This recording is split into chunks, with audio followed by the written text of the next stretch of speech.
Hey, it's Chris from Military Aviation History, and if you're watching this video, chances are that you're familiar with the Fighter Mafia, a group of fighter pilots as well as civilians who over in the US try to have and did in fact have an influence on the development of the F-15 as well as the F-16. And I recently read this book about the subject. It came out end of last year, Flying Camelot, the F-15, the F-16 and the weaponization of fighter pilot nostalgia, and I found it thoroughly enjoyable. I do recommend it. As you can see, I got some good use out of this book as well. I learned a lot, and yeah, if you're interested in this book, all the information of course in the description below.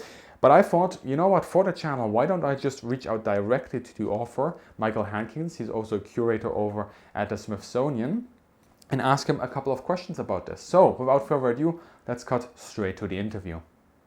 I wonder if you could, as a sort of introduction, give us an overview of what was, or rather who was, the Fighter Mafia. Yeah, absolutely. So the Fighter Mafia, it starts off as a very small group, and it's some pilots and some engineers, some civilian analysts. It does eventually grow to include a larger group of folks throughout the DoD and the defense industry, but it starts off with John Boyd, who's a former fighter pilot, his friend Pierre Spray, who is a defense analyst, civilian defense analyst, Everest Riccioni, a former test pilot and fighter pilot who's working at the Pentagon, and Harry Hilliker, who was a defense engineering contractor for General Dynamics. And they kind of started this core group, and they're advocating for kind of smaller, lightweight fighter aircraft. They really feel like the Air Force had been neglecting the kind of air-to-air role, the idea of this highly maneuverable, small, lightweight daytime fighter. And so they were advocating for that. And in the course of meeting and proposing their designs, they grew that group to a much larger group that ends up kind of evolving as the years go on. Fantastic. And sort of what influenced their perception of what the Air Force actually requires you with sort of this dogfighter, right? I mean, is this in your book, you talk sort of about a romanticized perspective on all dogfighters from World War I, World War II, but there's also seems to be some personal experience that these, amongst those who had fighter pilot experience, are bringing into this project. Absolutely. I think, what I did when I was looking at this is I was reading a lot of pilot memoirs, a lot of oral history interviews with fighter pilots and the folks that were involved with advocating for the F-15, the F-16 and similar projects. And so many of these themes kept showing up again and again. And it was World War I and kind of this romanticized view of dogfighting and that whole like Red Baron, Eddie Rickenbacker, Snoopy and the Red Baron, that kind of idea of what the ideal dogfight or dogfighter should be or could be. That was, carried over into World War II and some of the romanticization of dogfighting in World War II. So it's this looking to the past as saying, we want to kind of have aircraft with modern technology that can kind of capture that ideal. And they talked about that extensively. And a lot of these folks felt like the Air Force had moved away from that in recent years, recent years being the 50s and early 60s. So there's what's happening, I think, is you have this fighter pilot culture that had been kind of created in World War I and had kind of evolved over all this time. And it kind of created this lens almost that people are looking at the world through. And that's not a critique of them. We all do this, right? In our day-to-day lives, like our culture, our assumptions, our beliefs kind of inform how we interact with the world. And that's true for them as well. So they're thinking about this ideal dogfighter. And as you said, it's informed by their kind of lived experience as well. So John Boyd, he had flown F-86 Sabres in the Korean War. So he's pulling from that experience of being in dogfights there. And then as air-to-air combat starts unfolding in the Vietnam War, they're looking at that and saying, oh, these aircraft like the F-105 or the F-4 Phantom are not performing as well as they would have liked in certain types of roles. So that's informing how they're looking at this as well. There's the service rivalry component to that as well. The Navy's got some stuff in development. They've got an aircraft in development in the 60s, late 60s, that will eventually become the F-14 Tomcat. And so the Air Force, particularly Boyd and his associates, are looking at that project and wanting to make sure that they can have their own kind of version that they won't have to buy a Navy fighter again. And You've also outlined in your book that this group, before we sort of start talking about the F-15 and the F-16 here, but they're extremely sort of technology averse, right? They don't want necessarily radar. They seem to be not interested in countermeasures, minimal protection for the pilot in the aircraft. Missiles are an issue. They just want to have a gun. Was this really just nostalgia, or was there actually good arguments for this that underlined these sort of assumptions of how this plane should look like? They do have arguments for it. Whether they're good or not is in the eye of the beholder. But they probably would not have said that they were technology averse. They often would defend themselves by saying, we're not against technology, they're just against certain types of technology. And they were very for certain types of technology, and they had a particular vision. So with the radar question, that's a really interesting one. So for viewers, most of your viewers probably realize this, but in case they don't, a lot of aircraft, the nose cone is made out of some material that is that radar can see through. So there's usually a radar dish inside the nose cone of these aircraft. The bigger the radar dish, the more it can see, but also the bigger the radar dish, the bigger the whole airplane has to get to accommodate that nose cone, right? So the Fighter Mafia wants to have the smallest, lightest aircraft they can have. So the bigger the radar, that's kind of against their vision. So their argument was smallest radar possible, and maybe let's just get rid of the radar altogether. Part of their vision for that was just decreasing the weight and size of the aircraft. But the other part is they kind of assumed that when you had a radar on active, that it would give away your position. And so their assumption was that anytime a dogfight would start, that everyone would turn their radars off. And so their argument would be, why we need this radar to begin with? Let's just get rid of it.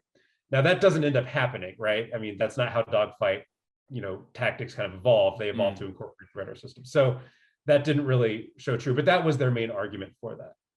You mentioned protection for the pilot, and that was an interesting one that came up a few times because there were proposals to increase the amount of armor plating on these aircraft, particularly the F-16. And Boyd's comeback to that always was, well, if the airplane is maneuverable enough and the pilot is good enough, they can just dodge and they don't need to have the armor, which, some pilots maybe agree with that, and some pilots might find that, distressing. But that was an argument that came up frequently. So yeah, they have a particular vision and they want to use the technology they have to achieve that. So looking at, this late 60s going into the early 70s, it made sense to say, missiles might not be the most effective way of performing air-to-air combat, but later generations of missiles had improved technology, more reliable technology. So we've seen those missiles evolve and become better. But at the time, they were kind of assuming that the poor performance of missiles in Vietnam was going to continue into the future. So they weren't always against having them, but they didn't think they would be useful. So there's several proposals where they would say, we're okay with having, say, 2 sidewinders, but we're not going to use them to actually hit somebody. We will use the sidewinder to force the enemy into a maneuver that will then let us get into a gunfire solution. So they saw missiles that, like, if we have to have missiles, we can use them in that way, but they didn't see them as reliable for actually achieving a victory. And if we then sort of move into the aircraft that they were working on, so we have the FX program eventually turning into the sort of the F-15, and there's a real clash happening there between the Fighter Mafia and the USAF, so the Air Force and DoD. And Spray, if I remember correctly here, open quote, he said, declared, open quote, war on the USAF, end quote, as a result of the F-15 coming to be what it was. Now, nowadays, if we look at the F-15, most people would say that's a pretty capable fighter in itself. But why was the Fighter Mafia then so upset about the process and what they got ultimately as a result from it? That's a great question. And it really speaks to how technology development works, especially in these kind of big bureaucratic systems, right? So the F-15 as produced, for them, for the Fighter Mafia, was a compromise, right? They had a particular vision of a smaller, more austere, kind of lightweight fighter. What they got was what they would consider a very large, and it is a very large for a fighter aircraft. So they didn't see it as true to their vision. They thought that it was too large, too heavy, and it had all these kind of extra bells and whistles that they didn't think were necessary. they're fighting about the radar, but they're also fighting about little things like landing gear steering or a ladder to get it, things like that that they thought were unnecessary, and they were kind of fighting against this. Now, of course, as you mentioned, the F-15 has gone on to be one of the most successful fighter aircraft of all time. And that's at least in part because of the efforts of the Fighter Mafia. Boyd and Spray and these folks really pushed it to be that. Just because they didn't achieve taking it all the way to the extreme that they wanted, I don't think is a knock against the F-15 or even a knock against them, right? The Fighter Mafia, like Boyd and Spray and their associates, they're like purists. Like, they have a very specific vision that they want to achieve, but big technology projects don't always work like that, right? Especially a big aircraft project. You've got a lot of different people from a lot of different places that are invested in that project, that have a voice in how it's developed and what it should look like and what it needs to do. So any big project like that will always end up being a compromise between a lot of different voices. And that was very difficult for someone like Boyd, who personality-wise was definitely a purist and had a specific vision. And when that vision was not achieved, it was very frustrating for him. And I think Spray was kind of the same way. So that led to a lot of animosity when they weren't getting it exactly the way they wanted. And that led to that quote that you mentioned, where they said they declared war on the Air Force. And for them, what that meant was they then started working on a new design that would eventually go into the F-16, but they kind of did that almost out of spite at first, which is kind of interesting.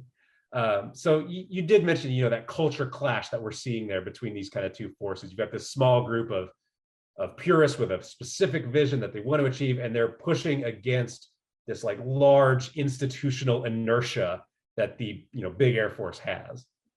Right. And I mean, with the compromise that you just already mentioned, I mean, if we then look over to the F-16 on the surface, especially with the prototype, it looks like they got exactly what they wanted, right?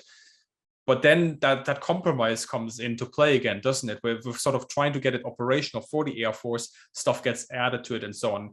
And looking at the F-16, what do you think that sort of teaches us again about USAF and how to put these aircraft into production, and sort of the process of making it a prototype and then actually putting it into an airframe that is operational capable? And also, perhaps, if you want, if we look sort of at the newer contemporary history, what that tells us about some of the projects that are going on right now. Right.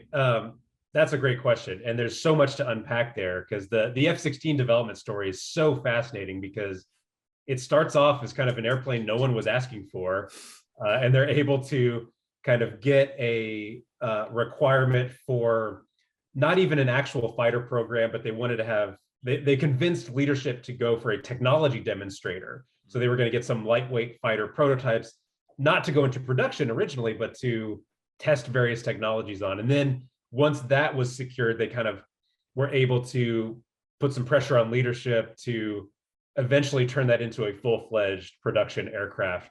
And there's a lot of fascinating behind the scenes that I won't spoil for people who want to read the book. It's a really neat story with a lot of drama in it.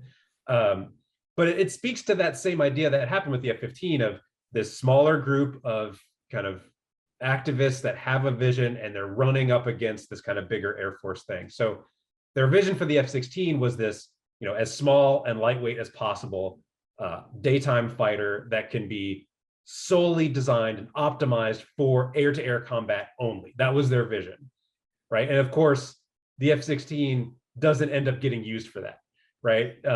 In the Gulf War, which is the first time it's used kind of in combat in a large-scale way, it flies, I don't think, any air-to-air sorties.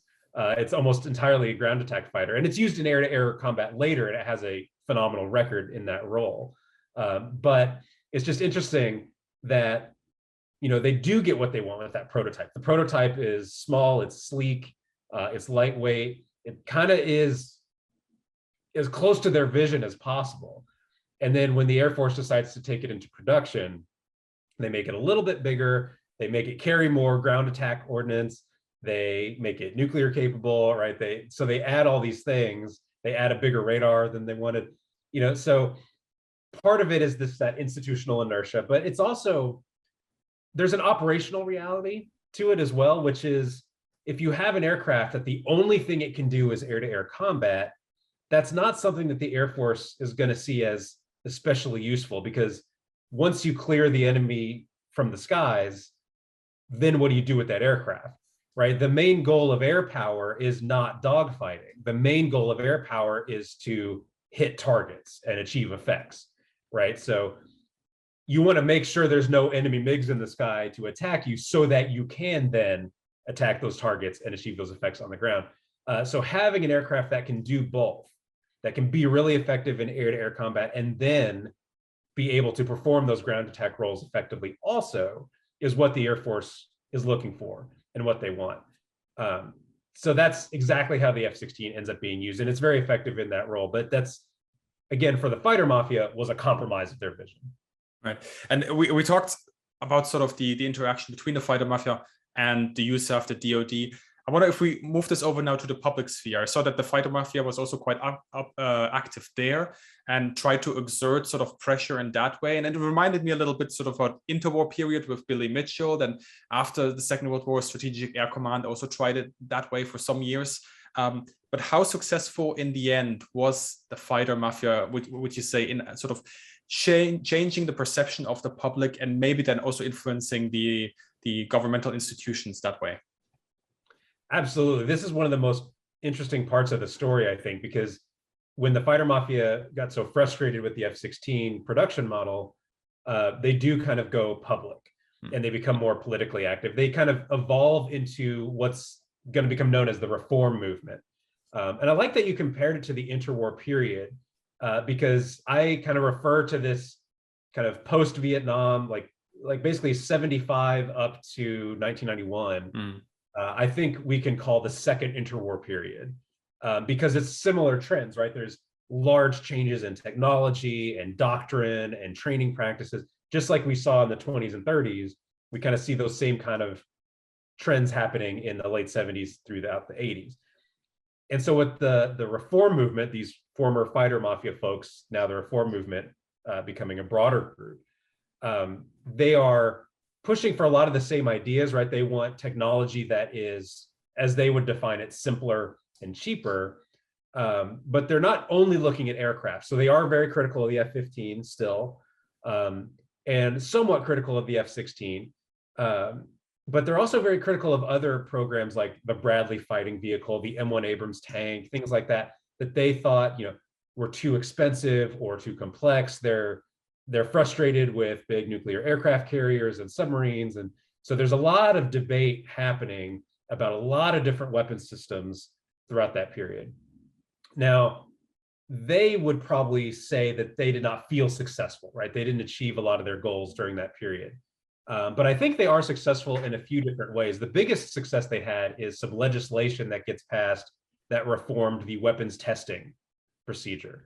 Right, so there's more oversight over how weapons are tested and the kind of collaboration between the industry side and the government side. That was a huge success for them, which I think deserves some attention. The other big success, and they would not have considered this a success, but I think it's worth looking at, is they really forced the DoD and the defense industry broadly to have these kind of public debates about what they were doing. And the reform movement and the Fighter Mafia do lose a lot of those debates in a sense. But I think the fact that the defense kind of establishment had to publicly explain and defend, why we're spending so much money on this, why we want this program and not this one, why we think this is a better approach to defense and security issues. Like, those are good debates to have in public, and to involve, the American people in that, I think was very useful. The Air Force leaders were very frustrated by this, right? They found this kind of annoying, but I think it was worth doing because it helped the American people understand why the defense industry was pursuing these very high-tech, very expensive type of equipment. And a lot of it boiled down to protecting American lives better, right? We want to risk fewer pilots. We want to make our aircraft more effective. We want to have more capabilities that will allow pilots to be better trained and have more survivability. That was their argument anyway. Now, the Fighter Mafia had other arguments, but the fact that they had to explain that publicly, I think was very useful. So I would call that a success. Right. And there seems to be some part of this discussion, especially the public discussion that, also I on the channel sometimes run into this, still seems to be had to this very day. I mean, if we look at the F-35, there's still people that, point out, oh, it's not a dogfighter, it can't do the same thing as the F-16 and so on and so forth. And there still seems to be sort of a distrust in technology on some level, in radar, sensors, AMRAAM, BVR. As you were writing this book, how much of this sort of fighter mafia legacy do you still sort of see reflected in discussions, both with the procurement that goes on nowadays, as well as in the public debates? Absolutely, this is so relevant. With the F-35, some of the same people from the fighter mafia and the reform movement were very vocal against the F-35 for some of the reasons that you just said. It's easy to get into these debates, and they come up a lot. The F-35 is one example. You see this debate a lot with the electromagnetic catapults on the Ford class carriers. That comes up a lot. There was this same debate with, retiring the legacy Hornets, right? The C&D model F-18 Hornets, and replacing them with the E&F model Super Hornets. That similar debate came up about, is this new technology worth the money? Is it too complicated? Is it prone to failure? Those are all the typical arguments that you hear. And it's worth having those debates, right? It's worth talking through those issues. But what I think is interesting about this is not necessarily going through and saying, are they right about this? Are they wrong about this?